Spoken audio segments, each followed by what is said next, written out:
please fill out the poll questions on the screen you see there. That'll help us get more information about our audience in general. And we're really pleased to see how many participants we have here. Thank you very much for joining us. So this presentation is part of our community read project of Doug Tallamy's book, Nature's Best Hope. And these Zoom meetings are being hosted by the Gail Borden Library of Elgin, along with the Northern King County chapter of Wild Ones. Wild Ones is a national nonprofit organization dedicated to promoting the planting of native plants. And this community read project is part of our Start in Your Yard initiative, which is to encourage more people to start planting native plants in their yard. And you can go to our Wild Ones website, should be on your slides, and see some of the upcoming presentations that are happening each month. And the public is invited to those. Also go to our Start in Your Yard website. That should be also one of the slides there. And that will give you a full rundown of all the different presentations that we have coming up as part of this community read. And just to pop in a second, it's startinyouryard.com, and we normally do have it on a slide, but we're doing it a little differently today. So just so you know, startinyouryard.com, you can find everything. Sorry, Jim. Oh, that's okay, thanks. And that Start in Your Yard is all one word. And then on that website, you scroll down a little bit, you can see a link to watch a video of Doug Tallamy talking about this book, which is really, really helpful. And so also you will get a certificate for attending here today, which will be redeemable at our native plant sale for Wild Ones. And so I'd like to tell you a little bit about our presenter, Corey Bagalka.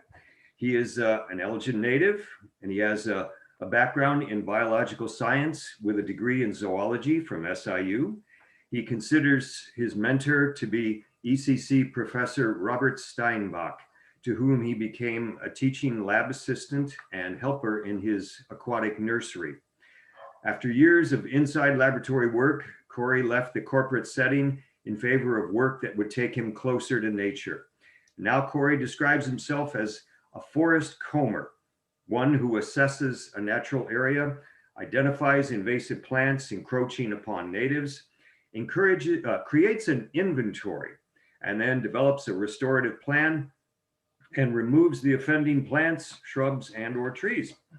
And he has been an independent plant seeker and seed collector for the Chicago Botanic Garden. Also, he guides hikes day or night focused on nature and plant identification, as well as what he terms meditative ecotherapeutic walks. And he can also be very helpful to you in helping you set up your native plant plan that you want in your yard. I've used him quite a bit.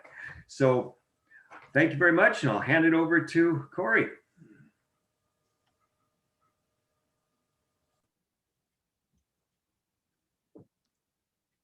Corey, you're on. Oh, thank you. Thank Yeah. you. Can you guys see me? Uh-huh. Oh, okay. We can. Okay, thanks a lot. I'm sitting here like a deer in the headlights. Thanks, Jim. That was a great intro. You got good pipes. I like those. And as Mark Twain once said, I always get embarrassed when people compliment me because I feel they haven't said enough. But either way, that beside the point. Welcome to the Start in Your Yard initiative. My name is Corey Begalka. And this afternoon, we're going to be talking about invasive plants, what they are, why they're here, what's the big deal, and what we can do about them. But before we start, let's go slide. I'd like to start off, preface the presentation with this poem, or a portion of a poem, To a Mouse by Robert Burns. The best laid plans of mice and men often go awry and leave us nothing but grief and pain for promised joy. As a kid growing up, I must have heard that a million times, mostly from my dad or another old timer disgusted about something that went south that they were working on, whether we were going on a trip and something happened or whether they were building something. Just something didn't work out. Well, To a Mouse, written by Burns himself, he was a farmer. And in 1785, while plowing his field, he dug up a mouse nest. And it saddened him and grieved him. And they said he wrote this poem to a mouse right then and there on the spot. The theme of the poem, in its beginning, supposed a man's will to dominate the earth was not harmonious with nature and reckless to other lives. Oddly enough, 10 years after To a Mouse was written in Scotland by Robert Burns, America just enacted the first noxious weed law in 1795. So on with the show, Backyard Bullies, starring the invasive species, brought to you by Unnatural Selection, because these guys didn't get here by themselves. And all of us may have one we hate, and we may have one we love. And for me, it's the autumn olive. I love the autumn olive. It's delicious, but it's a very invasive Asian shrub, brought over as an ornamental around 1830. I believe they used it for foraging for some of the wild animals too. But in 1950, they started using it for erosion control. The Conservation Service did that. As far as a shrub is concerned, it's got some thorns here and there. It gets up to about 20 feet tall with elliptical leaves. They're white on the bottom, which makes them easier to identify, and they're green on top, kind of like a black raspberry. But the berries are the key feature. They are delicious. They are sparkle. They're like sparkle berries, I call them sometimes. But you can eat them. They come out in the summer, late summer, and they'll. Excuse me, Corey. Yes. Corey. We've got some issues with the sound a little bit. If you could move your mouthpiece a little bit out. Yeah. How's that? All right. That's better. Thanks. Thanks for the heads up. Okay. So anyways, they have a delicious berry. I love them. The birds love them. I make jam out of them. Hence they get around quite a bit. So trying to remove these guys, you can remove them. You can dig them out if their roots aren't too deep, but you might need a weed wrench to pull some of them out. That's a very useful tool in weeding and some of these woody plants. But they can also, if they're too thick, you have to cut them and poison them. At least that's what I do. And I don't want to get too much into poisons in this presentation. That's another story. But I try to remove them without using poisons at first. Okay, so what is a native plant? That's Mary Alice went over this on Saturday, what a native plant is. But we want you guys to get used to hearing it. A native plant is a plant that is part of nature's balance that is developed and co-evolved with other species over thousands of years in a particular region or ecosystem. Note the word native should always be used with a geographical qualifier. Only plants found in this country before European settlement are considered to be native to the United States. And that is a standard definition. And now these plants, these are some of the only native plants I'm going to have in this presentation. This is hepatica and skunk cabbage and dogtooth lily. They all evolved in this area with very specific elements in mind. Not only were there biotic elements, but they're abiotic. That means things like temperature, soil, pH, rain, even wind. So they're very specific to their spots. Every native plant has a purpose in the ecosystem in which it developed and is connected to everything else. They all bring something to the table in a harmonious community. Now, Mary Alice talked a little bit more about weeds, that some of our plants are called weeds, like Joe Pye weed, milkweed.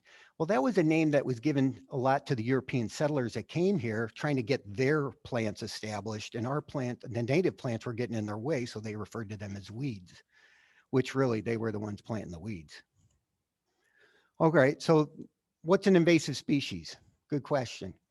President Clinton in 1999 signed Executive Order 13112. An invasive species is defined as a species that is non-native or alien to the ecosystem under consideration, whose introduction causes or is likely to cause economic or environmental harm or harm to human health. Not to mention the emotional harm when one sees all that garlic mustard coming up in their yard. It is horrible. And so, and if you noticed, speaking of garlic mustard, I have a little fork here, as I do with the dandelion too. These were probably brought over because of their edibility. Just because there are so many invasive species, I chose the ones that you will probably see in your own yard, since this is a Start in Your Yard initiative. But I'm also going to give you some of the heavy hitters that affect our forest preserves and wild areas. So the garlic mustard was very aggressive. It came here, let's see, in the 1860s from Europe, obviously. It's a biennial, which means it takes it 2 years to get the flowers and the seeds out. The first year it comes out, it's got kind of lower hanging kidney-shaped leaves, and you'll see it on the forest floor and go, what's that? In any part of this life cycle of this plant, you can pick the leaf, crush it, and smell it. It'll smell like garlic mustard, so it kind of reduces what it might be.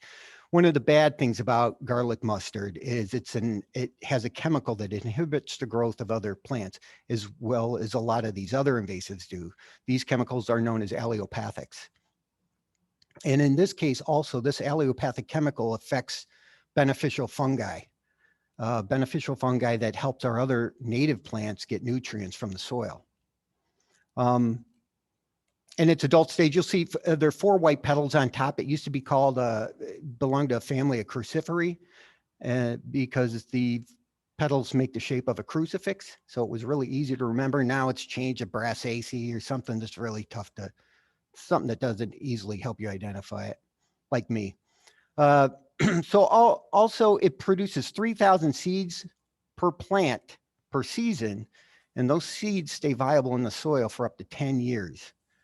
So not only does it change soil chemistry, it stays there for a long time. The best way to get rid of this, in my opinion, is to pull it out by hand and then stick it in a bag and get rid of it that way. Unless you can hang the roots up somewhere before there's a flower on it, the energy from the sun will fry the roots and they'll be dead.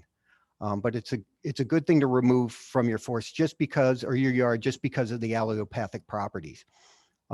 Some spray them with foliar sprays in the spring. Don't ever spray them when there's flowers on them, because that can affect our insect populations as well. That's why one of the safest things to do is just pop it out by hand. Dandelion, it came over from Europe. It's the most recognizable, but it's edible. Every part of the dandelion's edible, but what it brings to the table is the woolly bears eat dandelion. They eat it, they like it. And a lot of bees visit it too, as well as these other guys. The big problem with dandelion is it comes up in lawns. And that's where you get the lawn enthusiast who have to have that manicured lawn, who dump pesticides and chemicals on it to get rid of it. But these can just be popped out with a dandelion popper without too big of a problem. But they are useful in our landscape. I never see these guys taking over woods or a prairie. Now this guy, on the other hand, Canada Thistle, the last guy from Europe, arrived what is believed to be in contaminated seed in the early 1700s. These roots can grow 10 to 12 feet just under the surface, or prostrate, they call that. And each plant can produce over 2,000 seeds. And this is the plant in 1795, Vermont declared the first noxious weed law and its control. This is illegal. Canada Thistle is illegal in many states to have on your property.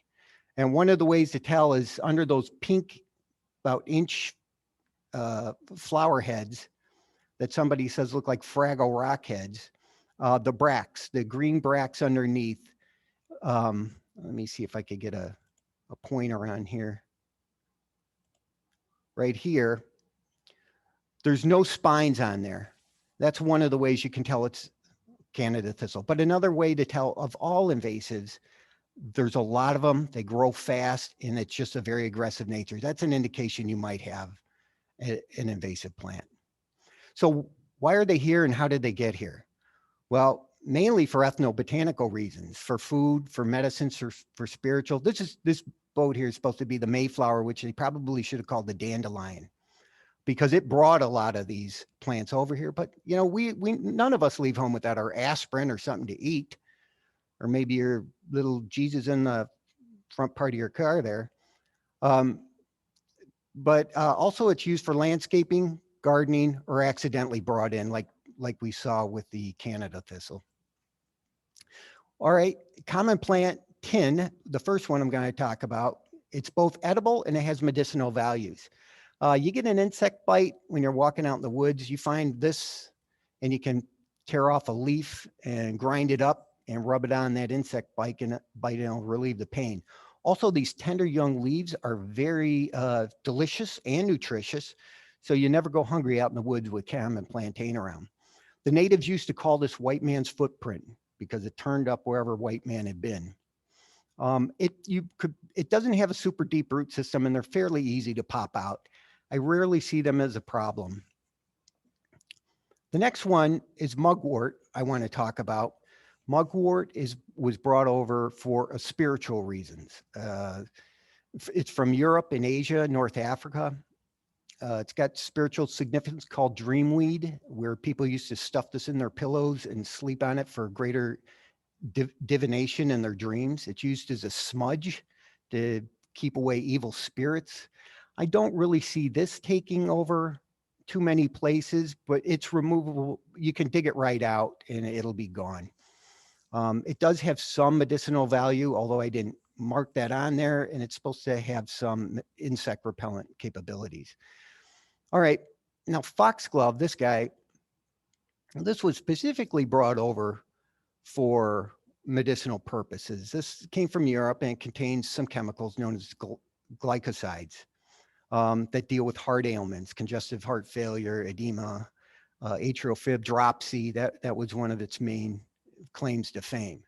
So you're probably saying, Corey, are you nuts? That is not an invasive plant. And wouldn't it be nice to see this growing all over our forest preserves? You're right. It's not an invasive plant. It's a non-native plant that was brought over here, which goes to our next slide. Not all non-natives are invasive. And who are these guys? Well, hostas, certainly. There are ones that play nicely with others, ones that stay put and have a balance, ones that are easier to manage. They're not part of the bullies. These are the good guys. These are the ones that brighten up a yard and make the yard look really manicured. And even hummingbirds like the flowers of the hostas. Okay, let's get to where the problem is. What do these bullies really do? These invasive plants do? Well, they behave like a bully. They crowd out natives. They outcompete the natives. They use up the resources like water, sunlight, nutrients in the soil. They decrease biodiversity, which is very important. They can form monocultures in some cases, taking over everything. They change the soil's chemistry, some with allelopathic properties. They cause millions in economic damage. Nature Conservancy estimates $120 billion each year in economic damage is caused, with over 100 million acres being effective. They can cause erosion, which cause ecological damage. They damage ecosystem by disrupting the very important food web. And they may cause local extinction of native plants via hybridization, backcrossing. I think the big $5 word is introgressive hybridization. Basically, that's where two plants will cross and then the hybrid will recross back with the invasive one and so on and so on. I think a lot of people that breed orchids use this to get a different style plant. So also what invasive plants do that really bugs me to death is they hold land hostage and they also hold other plants hostage. What I mean by that is they will wrap around another plant and kill it, or if you try to remove it, you stand a good chance of killing the other plant. You'll get some honeysuckles and buckthorn that will grow right on the edges of creeks, threatening if you remove them, they'll take the whole creek edge with it, or same with the slope. So different strategies have to be exercised when removing these plants. They're just bullies. So let's talk about the biodiversity that's affected. E.O. Wilson said, on a global basis, the two great destroyers of biodiversity are first, habitat destruction and second, invasion by exotic species. So what happens when we get a decrease in biodiversity?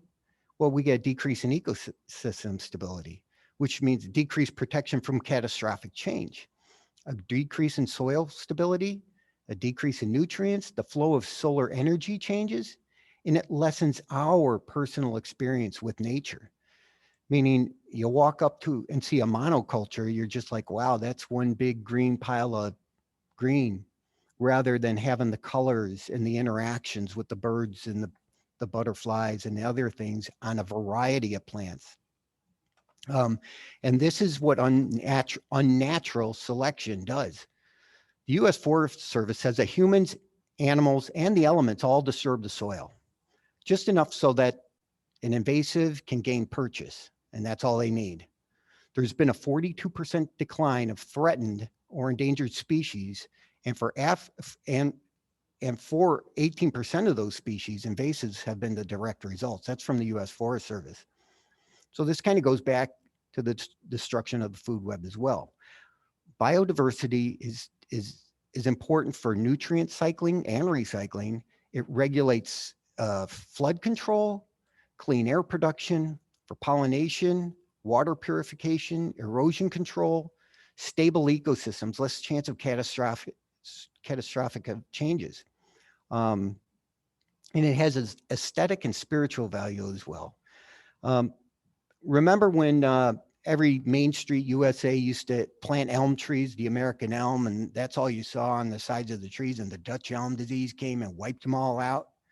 That's a good case for biodiversity. And since then, you don't see that very much anymore. The cities know enough to plant different trees in case a catastrophic event such as a disease comes. It's not going to wipe out everything. Just by the way, that Dutch elm disease was caused by a sac fungi from Asia. So it was even an invasive disease that wiped out our native guys. Yeah, that's not too good. So let's look at the food web and the flow of energy. Now I did this and I started out with icons and I didn't like it. So I went to pictures. So I tried to change them all to pictures and it didn't work. So here's what you get, folks. So the flow of energy comes from the sun. Solar energy comes down. Now we're all made up of solar energy, comes down and feeds these primary producers. They're the primary producers that turn solar energy into food that we can use. And in this native ecosystem, you have very specific insects that'll eat it. Now, just to go back, these primary producers, they make up 82% of all Earth's biomass. That's what plants do. These guys, I'm going to include this guy too, because arthropods, insects, spiders, centipedes, things like that, make up 84% of all animal life on Earth. So it's kind of important that these guys feed these guys, the variety of them. So these primary consumers off the primary producers can feed the secondary consumers, which will also feed the tertiary consumers. And it goes on to quaternary consumers. But without these plants, these specific plants, you're not going to have this guy. Without this guy, you might not have this guy. Without this guy, you might not have this guy. So it goes on how things are affected. And I always thought if there was some way I could get the deer to eat these invasive plants, that I would be on to something. And I would be on to a mass herds of deer exfoliating every part of every forest there's ever been. So that would be a very bad idea. So this food web is very important. So why are these bullies so successful here? Well, they have a lot on their side. Imagine Superman. Well, you don't have to imagine Superman. They're like Superman on Earth. There's no krypton. There's no enemies. There's no diseases. Some have very aggressive root systems, rapid growth rate that outgrow the locals. There's little foraging by indigenous insects and herbivores. Produce many seeds, leaf out sooner and stay out longer. And some are equipped with allelopathic superpowers. And they utilize some of them symbiotic relationships with fungi that natives use. I wanted to talk a little bit about these invasives. they were selected by man to be here, not by nature, but they were selected from a place where they evolved strategies needed to survive that are much more aggressive here than from where they came from. Yet here they're like superpowers. We practically did stack the deck against the local population in this unnatural selection. Now we have to do our part to repair it best we can. Once again, the best laid plans of mice and men. Also, whoops, the European earthworms will eat leaves from the buckthorn because it's kind of like home cooking for them. Anyways, we'll get more into that in a little bit. Okay, there's another thing, X factor, climate change. Okay, this is like a shot in the arm of steroids with adrenaline for the invasive plants. It also helps the local guys a little bit, but mostly the invasives are really taken off because of this. According to science, carbon dioxide levels are up around 415 parts per million, compared to December 10 years ago when we were at 391. That's from NOAA. The last time these carbon dioxide levels were this high was 4 million years ago in the Pliocene time, where the Earth was 4.5 degrees warmer and the oceans were much higher. And also there were longer periods of winter and milder winters. Kind of, I would say we're having a mild winter now, but you would call me a liar. This works on the side of invasive plants because it creates a changing environment for the entry of new invasives moving up from the south, like giant hogweed and kudzu and armadillos. That's right, armadillos. They're moving up from the south, and I can hardly wait to get one when they come up here. Every time I go on a trip out west, I go down by St. Louis, and they're up about St. Louis right now. I normally see them dead on the highway.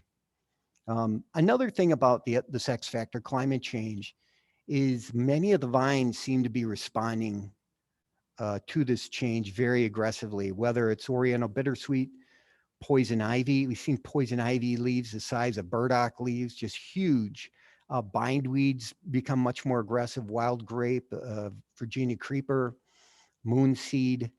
Anything that grows on a vine, it seems like is benefiting from this. I made this observation a few years ago and asked my boss at the Botanic Garden what he thought, and he said they think it's because of this increased levels of carbon dioxide, which isn't at all surprising. Okay, so who are some of these bullies? Now we get down to, we've already went over some of these guys, but who are they, and what can we do about some of them? Well, common and glossy buckthorn are some of the big hitters in the wood. Bush honeysuckle is another one. There's also a Japanese honeysuckle, which is a vine. I didn't include that on here, but I have it on here later. Garlic mustard. Now, the ones with the asterisk I have are all ones that you probably stand a good chance of seeing in your yard. Field bindweed, I got in red because that is very dangerous. That is just the worst. Garlic mustard, we went over. Oriental bittersweet is a tough one. Autumn olive is my favorite, as you know. Kudzu, the vine that swallowed the south. I have a picture of that right here, and we'll see a more close-up picture. This grows up to 60 foot per year. This is dangerous, and it's in Cook County right now, just FYI. Creeping Charlie, which you've all seen. Mock strawberry, which I have a picture of right here. And if you look at these berries real big, they look like COVIDs. They look like COVID viruses, and they point up. Native strawberries point down.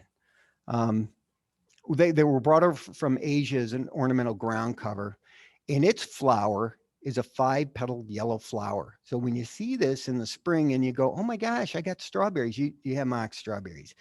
And the actual strawberry, native strawberries, are a white flower, and the fruit points down.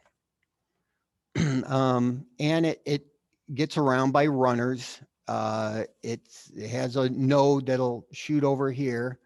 The node will grow roots, and then it'll grow leaves and more fruit and then move on and on and on. It could just kind of hops along the ground. I take this out by hand because it's usually a surgical strike and they come out fairly easy. Yeah, the berries are edible, but they're not very good. I know somebody's asking that. Can I eat them? You can eat anything once. Okay, hold on here. The other one I got is, whoops, I'm trying to get my arrow back. Okay. The other one I have here is up at the top here is teasel or cut leaf teasel or common teasel. This was brought over by Europeans in the 1700s to card wool. They would just take the wool, rub it between two pieces so they can make it into yarn. That's how it got its name, teasel. It's kind of, you'll see this along the roads of 31 or wherever you're at, roadsides. It's more of a problem for farmers or a prairie if it gets into a prairie. It's a biennial as well. It takes 2 years to get to this point right here. This is your teasel. Sorry. It starts out the first year as a basal rosette, then the second year grows 2 to 8 foot tall. The stems are prickly to branch out near the top. It's a very distinctive look. It's almost hard to mistake it. I personally haven't pulled out any of these, but I've read that they come up by the root fairly easy. Let's see. Okay, we talked about Canada thistle and the teasel. All right, let's move on to my favorite one, the one in red right here. It's my favorite one to hate. And I had to pull a quote from the Dick Young book describing this plant because he does such a great job. Common in gardens, fields, and roadsides. It is a tangling, climbing, mat forming European perennial vine with arrowhead leaves and pretty light to dark pink funnel-shaped flowers from June to October. This gardener's menace chokes its host and malevolently resists selective weeding as it rapidly entwines and primarily clockwise swirls, but including enough branching and counter movement to thwart unwrapping in difficult and tedious rescue operations. It's from Kane County Wild Plants and Natural Areas. Great book to get. If you haven't purchased it, I highly recommend it. Dick Young's description of this plant is dead on. I have seen this over people's gardens, and you can literally pick the mat up off the plants and slide it to the side. It is horrible. It's an Illinois noxious weed. It's from Asia and Europe, first found here in 1739 in Virginia. Probably came in with contaminated seeds as well. Now, here's what makes it even worse about this. The seeds can stand a seed bank for 20 to 30, some even say 60 years, and the roots can grow to depths of 20 feet. You're not pulling this guy out by the root. And as Dick Young described, this is one of the hostage holding plants. This is the one that'll wrap around your golden Alexanders, and when you try to pull it out, you stand a good chance of taking down the plant you're trying to save from it. You have to use a strategy when removing this weed from your garden area, and it is in garden areas. If you go to a friend's house and they have this in their yard, make sure you burn your clothes before you go back to your house. Take extra clothes with you. But if you pull it once a week for a month, just keep going out there, maybe 2 months. The goal will be to deplete the root stock from the starch. Because every time you pull one out, it has to use more of that rootstock energy to push up another vine. You just got to outlast it. And if you use poison on it, it's the same thing's going to happen. So you're better off just pulling it. And plus, if you're in your garden pulling this out once or twice a week, it grows fast. You'll see more changes coming up in your garden. So you spend more time there, but you'll see more things and benefit the rewards that come from gardening. Okay, I get a lot of people talking about burdock saying, hey, can you come over to my yard? I got all this burdock coming up. And I'm like, rhubarb? I'm like, I think you probably got burdock. No, it's rhubarb. So I go over there and I say, what you got here is burdock. I try to give them a stalk to eat, but then they just believe me from there. This is a very old invasive, and you've probably seen it before in your gardens. Records indicate that it was brought over here in the 1600s, maybe with the Pilgrims, but was naturalized very quickly. And while it may look like rhubarb, it doesn't taste like it, but incredibly, most of it is edible. So it was brought over here for a reason. The taproot is deep and stout. It's a very thick taproot and contains a chemical called polyacetylene, which impedes the growth of fungi and bacteria. So it's not good to have around native plants because it'll kill mycorrhizal fungus that's good, and it'll kill fungus that's good for your other native plants' roots. As a matter of fact, the root is used as a fungicide and bacterial side, and the and other parts of the health spectrum. It's very aggressive. It can put out 15,000 seeds, plants per year. It's a biennial, but sometimes it doesn't always shoot up a stalk. So these first year leaves, maybe second year leaves, if there's not enough starch in the rootstock, it won't shoot up that flower stalk. So you can cut this down as it is the first year stalk, and then once more leaves come out, just keep cutting it, keep cutting it, keep cutting it, and eventually that rootstock will drive up. Digging it out's a pain. I've done it. But it can be done. And actually, I've done it to eat the roots. You can cut the roots up and bake them and put salt on them or ranch dressing, and it's great, according to people who've done it. But it is an edible, and the roots are good to eat. I burn this. I have like a garden dragon flame burner, and I'll burn it as opposed to pulling it. And the same thing happens. I'm trying to exhaust the rootstock. You could cut it and let the leaves grow back too. So, but the point of it is try not to let it shoot up the rootstock because, then when you have these, they get spread all over by animals. That's a phenomenon. That a $5 word phenomenon for that is epizoochory, or epizoochory. It's where plants transfer seeds on the outside of their body without their knowledge. Garlic mustard also gets around that way too. All right, let's look at another one. Multiflora Rose.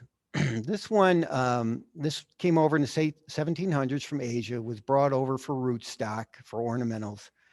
Yet in the 1930s, it was used for erosion control. It seemed like everything was getting used for erosion control in the 1930s that was invasive. A single rose bush can put out 500,000 to 1 million seeds annually. And they can stay in the seed bank for 20 years. I read a study about how much it would cost to get rid of this. So in West Virginia, over the course of 10 years, for 136,000 hectares of infested land, it cost $40 million to remove, and that was back in 1980. One of the easy ways to identify Multiflora Rose is the leaf. There'll be 5 to 7 leaflets. This is a compound leaf, meaning this is all one leaf, and these are leaflets on the leaves. They're serrated, sure, but this right down here, this is a stipule that has spikes on it. This is where it connects to the stem. They have these little spikes on them. That'll tell you that that's Multiflora Rose. And they can grow up to 10 to 15 foot. They have prickles, which are the thorns that curve down towards the base for instant stabbing when rubbed against, or I've been smacked in the face a few times by these guys, and it really hurts. With these guys, you can try digging them out. They have a pretty deep tap root. So a lot of these times I'll cut these, and then I'll put a little triclofer on it, which isn't technically a poison. It's a growth it mimics growth, a growth hormone for the plant, and it causes this crazy growth, and then that kills it. All right. I cringe just talking about this. Bishop's weed or gout weed. Friends don't give this to friends. I don't care who you are. You give this to your enemies. It starts out as a cute variegated version with little whites on the leaves, and everybody's like ooh and ah, and then it turns this green invasive part, and then people are running and screaming, help me. It's part of the carrot family. Used to be called umbelliferae, now it's called Apiaceae. It forms these umbels at the top, these little white 5-petaled flowers. That's also another family of invasive, or another invasive of this is poison hemlock too. So there's this plant is 3 of everything. It's got like these 3 basal leaves divided into 3 leaflets, all irregularly lobed. The leaves are toothed and pointed at times. They're rounded or sharp tipped at the base. Seeds don't last long in the seed bank. That's the good news. They spread mostly by a super aggressive roots, and they do smother out native plants. And of course, this came over as an ornamental ground cover by European settlers. And there's a lot of history with this and why it's called bishop's weed and gout weed, but that's another story. Okay, another one you're going to see, you see it in the spring and then it comes back in the fall, in October. The chickweeds, mouse-eared chickweed and common chickweed. Mouse-eared chickweeds are a little fuzzy. They got these little fuzzy mouse-ear kind of leaves, and 5-petaled. You may say, no, that's 10, but it's just a notch in there. And the regular common chickweed it looks more like a star. And it's still 5 petals, and there is no hairy parts on it. And this is another one that invades people's lawns. So you're going to see this, but it crawls over to the gardens. It gets in there. It pops out very easy. If you're really worried about it, people have covered it. They use solarization on it. You put a piece of plastic over it, and just the sun's heat will destroy it. And a lot of times it'll destroy the seeds too. This is this is an annual, and this is a perennial. The thing of it is when the common chickweed, which this is, dies, it leaves seeds down, and it comes back every year from seeds. Where this one, the roots are still there. The mouse-eared, it just comes right back. But also the common chickweed will put out 2,500 to 15,000 seeds, and they stay viable in the seed bank for 10 years. So we'll look at another one, Creeping Charlie. This is another one that you can take care of with solarization, putting a cover on it. Some people just leave it and pick their fights wisely, saying, I'm not going to fight this thing all over. It's also called gill of the ground, one of the most common weeds we have in the garden, lawn, and the wood. It grows everywhere. I've been on top of hillside bluffs on the Mississippi River and saw this stuff growing up there. Some suggest it was brought over in 1672, maybe earlier, probably when burdock was introduced. It grows by stolons, kind of like an underground vine, but you fragment them and then they just grow another one. So they're very difficult to remove mechanically. I've actually burned this stuff, covered it, solarization. You can use the cardboard and then mulch on top of that. The thing of it is, it's usually a surgical area. I mean, it's growing up between grass or something you might want to keep. So that's where it makes like digging out not practical.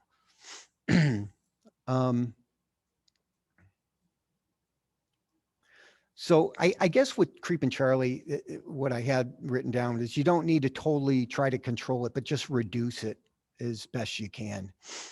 You know, and invasives, you know, they're so common, people don't even know they're invasive. They're just like, I've seen that growing up my whole life. I didn't know it was an invasive species. And, you know, I felt the same way about driving down some of these country roads and just seeing Queen Anne's lace and chicory lining the sides, and they're both not from here.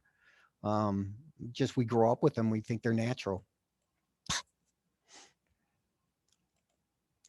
Okay, now this is the big one in the forest we see a lot, and you know, common buckthorn and glossy buckthorn. And the easiest way to tell buckthorn, you see the buck hoof, you see the thorn, buckthorn. You see that mostly in the winter time. In the spring and the summer, or in the summer, you'll see the very shiny leaves coming out. on the common buckthorn. They'll be toothed, meaning they got these little teeth on the edges, or serrations. Glossy buckthorn doesn't have that. When in doubt, nick the bark. You'll see an orange cambium just underneath the bark. That's another indication that it's common buckthorn. Glossy buckthorn has more of a green tint to it, but all you have to do is smell it. People get the glossy buckthorn confused with black cherries. If you nick a black cherry, it's going to smell like cherry. If you nick a buckthorn, it's going to smell stinky, not like a cherry. So these are Eurasian, brought over in the 1880s as an ornamental and uses for fence rows. and buckthorn, like garlic mustard, it has allelopathic properties. And those properties create a space under which little can grow, except for like garlic mustard seems to grow pretty good underneath buckthorn trees. And this is where they're high in the leaves are high in nitrogen. So when they drop, that makes a good environment for the garlic mustard. Also, that's where you get the European earthworms coming up and eating it, getting some of that home cooking.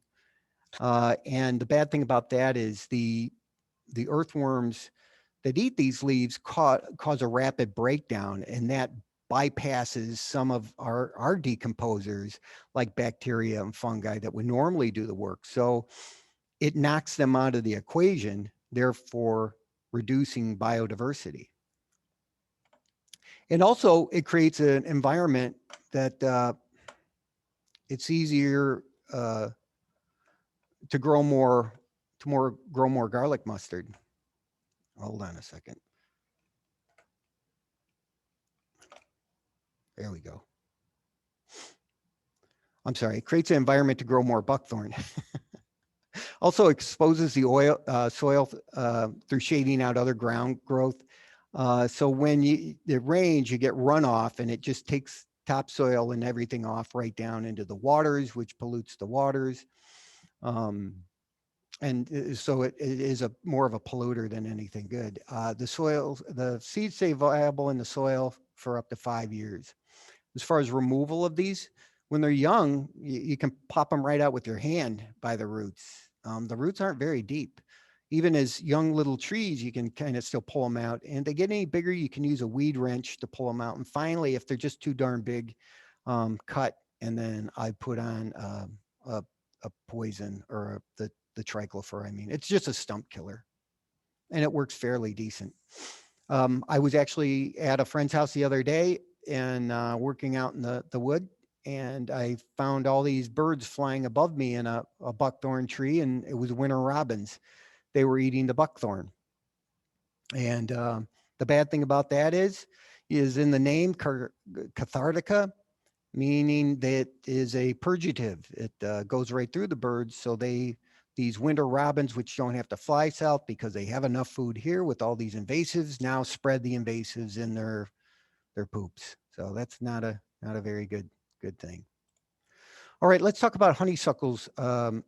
In general, honeysuckles came in the early 1800s. They can get 6 to 15 foot tall. And most of these we know as bush honeysuckles. They have hollow branches and opposite simple leaves. The berries aren't very nutritious for wildlife. They're high in sugars, not in fat that the birds need for overwintering. They hold land hostage, and these are the ones that actually cause the erosion in part. They also have allelopathic chemicals, thereby poisoning the soil. And because birds will build nests in there, they're more likely to predation. I was clearing out some honeysuckles a couple of years ago and came across a catbird nest. Yeah, and it had 3 eggs in it. So I had to leave that one honeysuckle until the babies, hatched and fledged the nest. But it was neat because I got a chance to watch them all hatch and grow and move on. And then I took care of that and saying, you really need to build your nest up in higher places.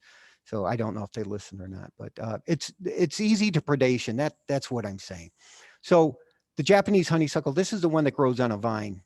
Amur honeysuckle and Tartarian and Morrow's honeysuckle are all bush honeysuckles. I don't have the Morrow's honeysuckle on here, but this is a common fairly common look of a honeysuckle branch. It's very distinct, very distinct. Their roots also don't grow very deep. When I take them out, I can pull them out with a weed wrench, or I can dig them out. Sometimes I can pull them out, or if they're just too big, I'll have to cut and then put a triclopher on there. Okay, this is my mortal enemy, Oriental Bittersweet. This is very, very, very invasive. If you look at this picture up here, it kind of looks like the kudzu of the South. It has the same effect, and especially with the extra carbon dioxide in the atmosphere, it's growing like crazy. It's infesting our native woods, and this is one of the things it does. It girdles trees. It'll choke that tree, and it'll cut off the flow of sap to the leaves, and eventually the tree will die. Also, it'll hang up here in the branches. This is a sycamore tree, and eventually make it top heavy, and when the wind blows, it has a better chance of snapping off that limb. It's done that to a number of white pines and some of our forest preserves where it just snapped the whole tree in half. The viability and germination percent of this seed is 90%. It was brought over from China in 1860 for ornamental uses. Now it's just out of hand. And it's one of those plants benefiting from climate change. And I got a couple other pictures of it. So this is Oriental Bittersweet versus American Bittersweet. This right here is your Oriental Bittersweet, where the berries grow on the leaf axils. That's where the leaves comes out. Whereas American Bittersweet, the native one, remember the geographical qualifier, American Bittersweet, Oriental Bittersweet, grows at terminal ends. And it makes a nice dangling little ornament. And then as you see it hanging from the trees, it looks lovelier than the Oriental Bittersweet. It's too difficult to tell the leaves really apart. This is one of the plants, the American Bittersweet, we're probably going to lose to hybridization. They're hybridizing very well along with the red mulberry. And eventually we'll just have hybridized plants, and the native ones stand a good chance of disappearing.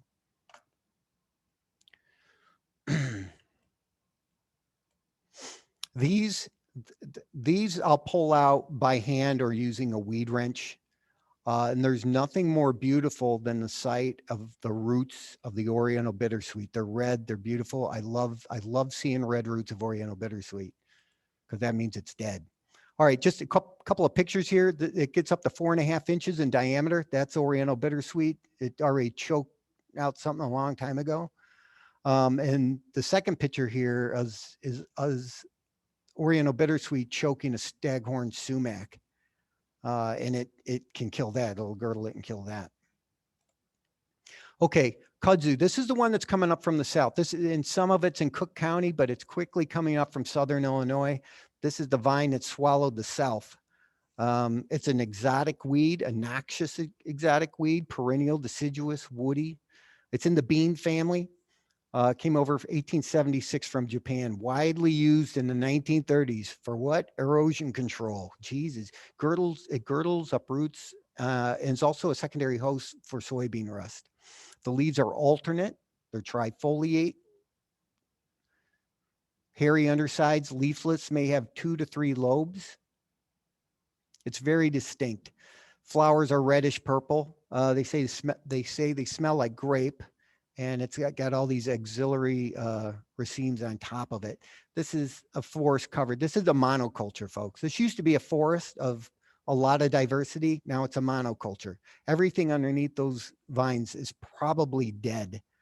First year roots and branches, or these first year stems are hairy. And these can grow 60 foot per year. And it's in 30 counties in Illinois. Okay, those are all the ones I'm going to show you, but honorable mentions, more Illinois invasive plants, exotic weed, noxious weeds, and plants of concern.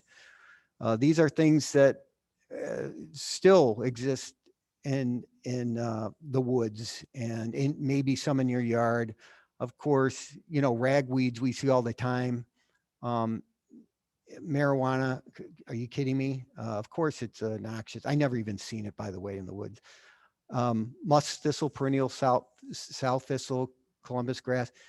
All of these are on the IDNR webpage. If you go to IDNR and look up invasives, you'll see these there. So now the question is, what can you do?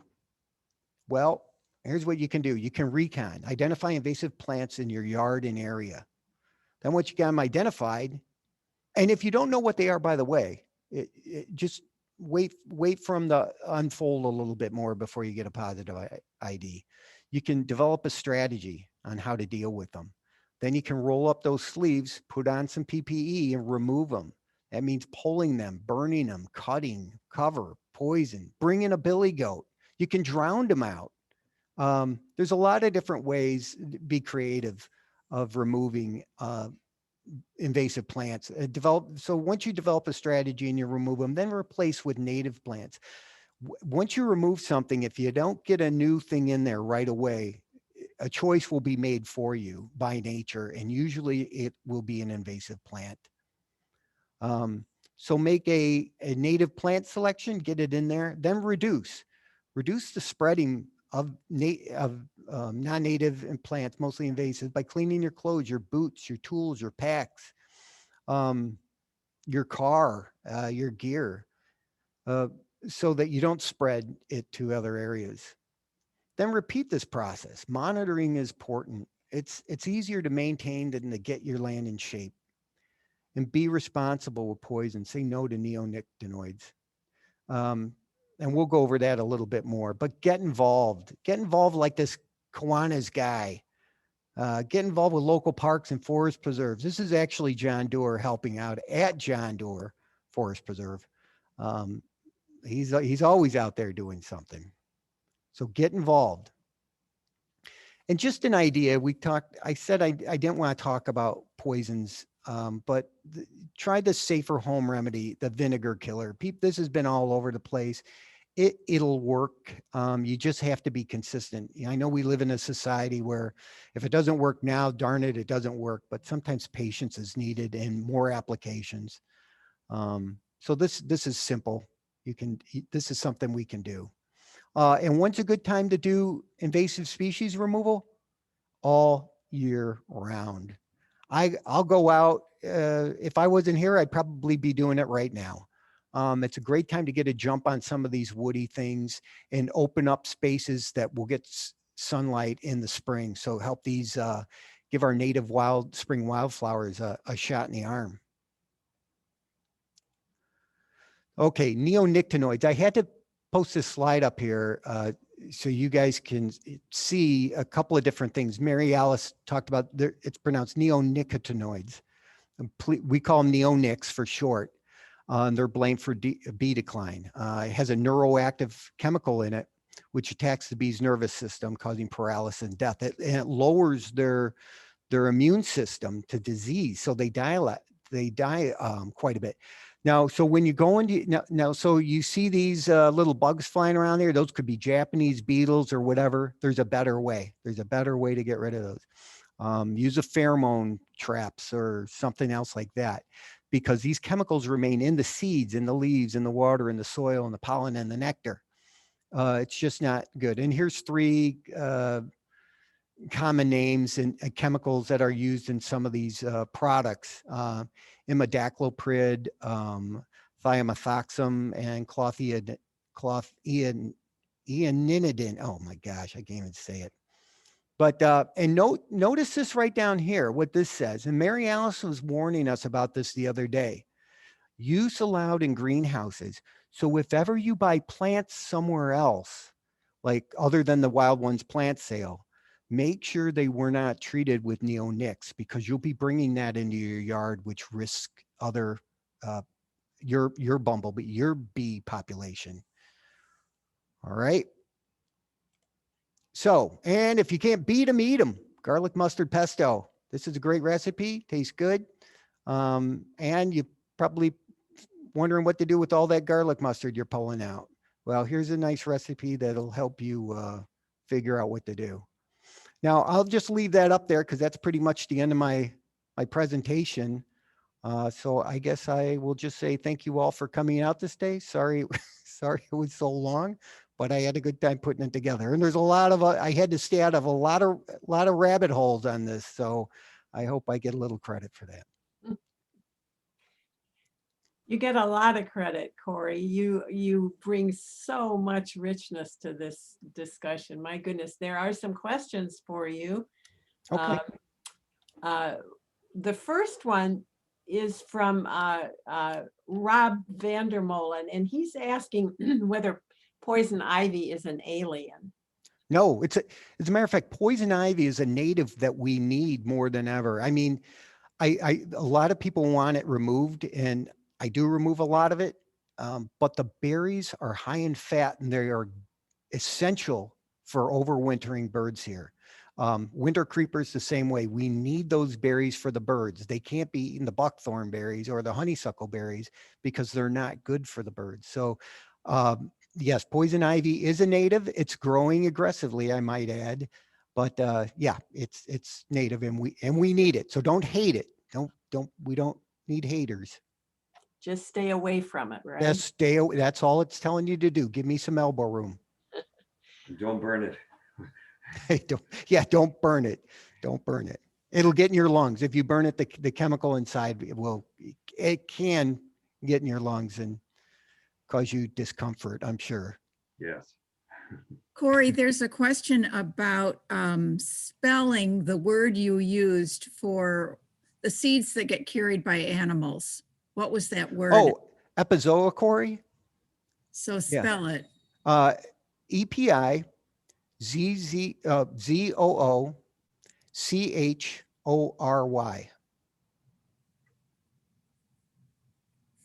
That's a nice $5 word too. And someone asked if there was a strategy about removing bishop's weed. Oh yeah. You know what? I didn't. I'm sorry. I rushed through that part. You know, if it gets to the point where it's just taken over, I mean, all is lost. I burn it with a garden dragon. It's kind of like a flamethrower. And what the strategy that I like to use with that is to keep knocking it down, keep knocking it down, keep knocking it down, because every time it sends up a new shoot, it's using energy from the roots, and you want to exhaust that root energy. So it just dies. So it'll just die. And I think I've had pretty good success with the constant burning of it. But you know, a lot of it in the beginning, you're surgically taking out from between plants, and it's very difficult because of the root system.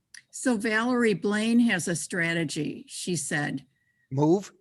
Yes.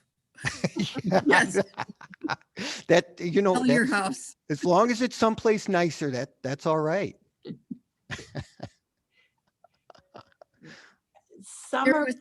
There was a question about, is it buckthorn that comes up through other growth? And I'm guessing that it's not just the buckthorn that comes up through other growth and is considered a noxious weed. There's a lot of noxious weeds that'll come up through other growth. But if you recognize it as being a noxious weed, you can pull it. I mean, it's just, I've seen buckthorn come up through everything. I've seen buckthorn come up through winter creeper.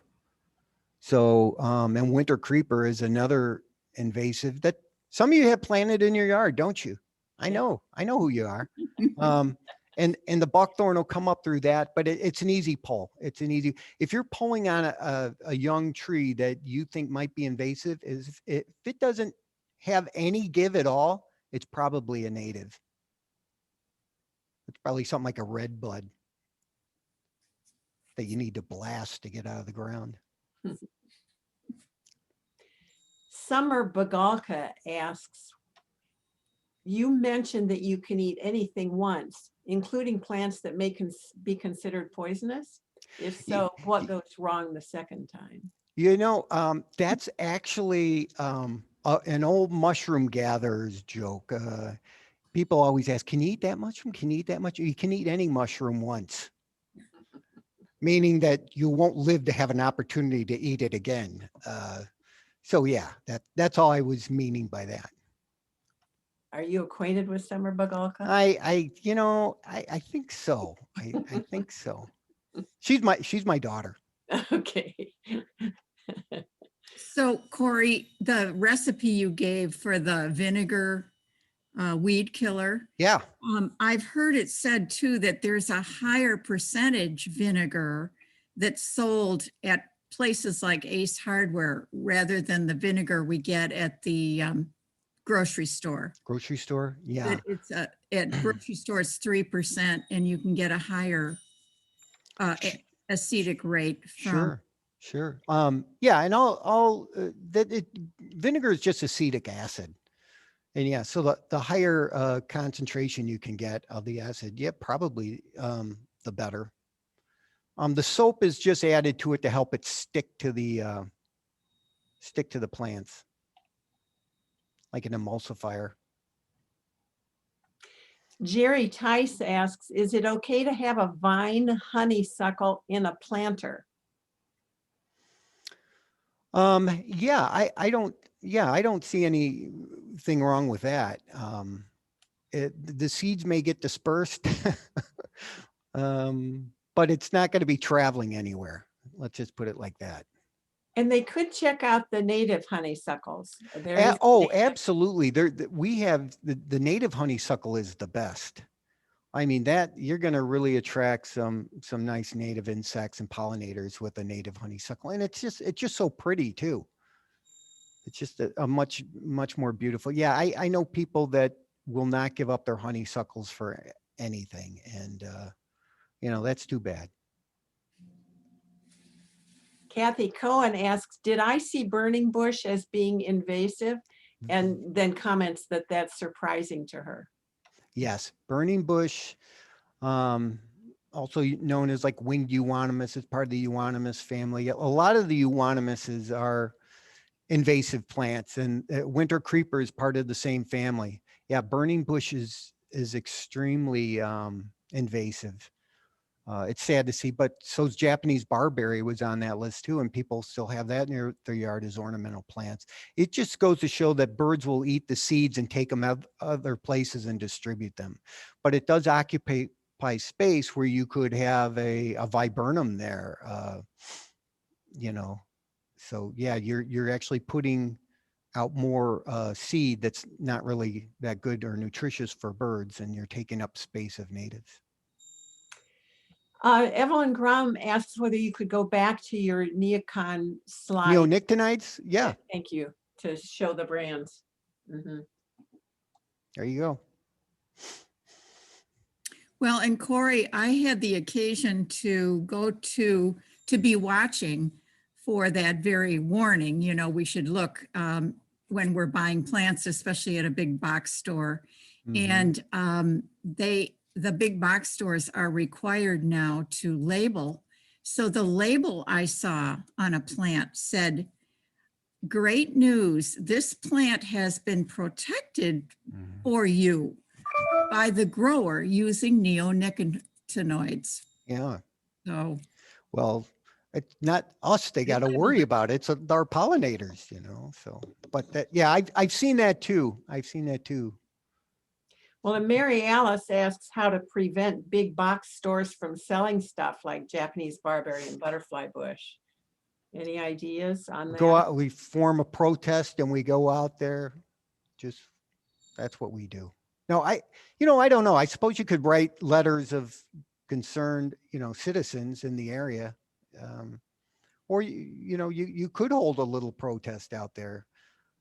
Or you can write your statesman or your congressman. I don't know. There's always, it's always better in mass to approach things of that nature.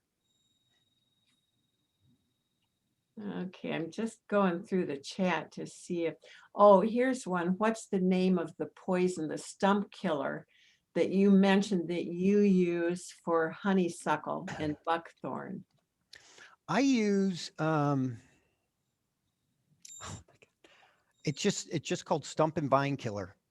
And what it basically is triclophir, which mimics a growth hormone in plants. and it causes them irregular growth and it kills them. And you can get it at Ace Hardware. I hope I get a kickback from that, but no, I'm just kidding. No, but it's something I use quite a bit. I consider it fairly safe. I apply it with a brush. I'm never spraying this stuff. So it's very surgical how I use it, and it's very effective. Now there are three vinegar comments here. Vinegar kills whatever it touches. It's not selective for weeds, of course. Mm-hmm. That was from Jeanette Berger. Sue Mhm. Harney says, higher concentration vinegar is more caustic and can burn skin and harm equipment. The fumes are harsh, treat it with respect. Yeah. And Beth Holland says, vinegar from the grocery store is 5% acetic acid. Okay. Things you never knew, right? Things you never knew. And maybe Carol Kelly says, maybe point out that butterfly bush is not native, but an alien invasive and hosts no native insect larvae, despite the numerous pollinators, including butterflies, that it attracts. Right. Right. Yeah. Stick with butterfly weed. That would be a better one. Not the bush, but butterfly weed. From Rick Polton, you had an early slide that had 3 plants, one looking like fern leaves. I have one in my backyard. What is that plant's name? Do you think he meant Artemisia? Artemisia. Oh yeah, yeah. Artemisia vulgaris, the mugwort. Mm-hmm. Yeah. Dreamweed. Yep. Just checking through. Lots of thank you, wonderful job comments in the chat, of sure. course. Thank you. And then there are a number of questions asking, how do you remove bishop's weed, gout weed, and there was something else. So I don't know if that question has, I know you've Yeah. spoken about it. Do you have any more you want to say Well, about that? Yeah, I mean, I mostly burn gout weed when I can because it's totally infested. There's little flame burners you can get, real like tiny ones on a 1 pound propane tank that are more surgical. But anything you get near that's not the target, it'll feel the effects of the flame. And I just knock it down to force it to grow back again. You don't have to incinerate it. You just have to barely touch it with the flame and it'll die. But I do know, and I don't think I've really said anything about it yet, but I know people that will cut it where it is and then paint on a little bit of the glyphosate, a high concentration of glyphosate on there. But, I didn't really want to promote any kind of pesticide, herbicide use, because everything in the soil is living and it's all part of the food web and the ecosystem in general. So we have to be careful and respect the chemicals that we use and know what they do and know what the effects will have on everything else. Even burning, I can kill things I didn't intend to kill. Yeah. So it's just different ways to do it. So yeah, I know people that have cut it and then dabbed it with the glyphosate. So.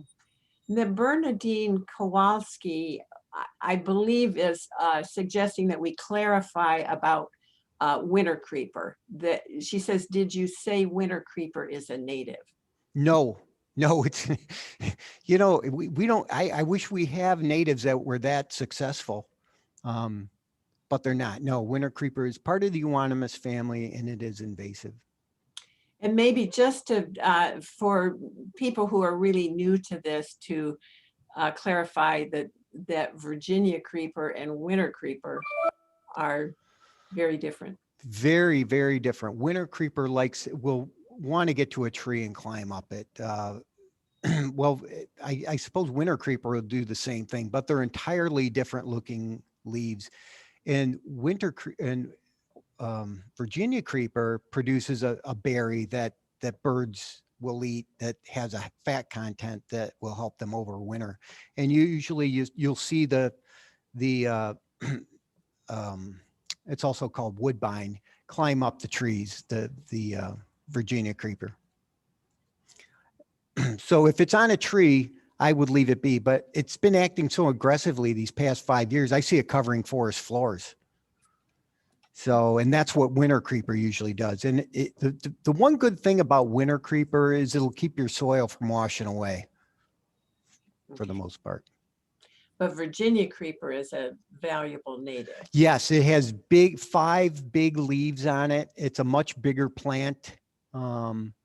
Where winter creeper, has smaller, kind of sharp pointed, simple leaves on it as well. I mean, it's just, they're two way different looking vines. And Virginia creeper is a beautiful vine. Yes. It is. It turns a nice red in the winter time too. Mhm. In the fall, I should say. Yes. April Phyllis asks, is wild grapevine an invasive? Some are and some are. This is how we got Europe back one time.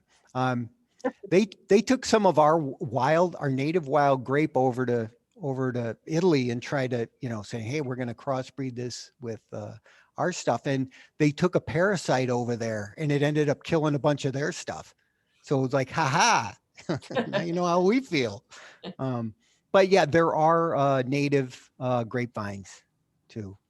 Evelyn Grom has the same question I do about the burner. She's asking about the brand, how much Burner, where to yeah. buy. There's a lot of different burners on the market out there. I wouldn't, ones that'll burn at 15,000 BTU or this or that. Just be real careful. Scout it out before you get one. I have one called the Garden Dragon. I had another friend of mine who loved it, and she ordered one, and she got the bazooka type that she's afraid to use, but it's used for clearing big areas of plants. It doesn't have to be invasive. It'll kill grass. It'll kill everything. That's another way you can kill grass, is just put a garden burner on it and just fry it.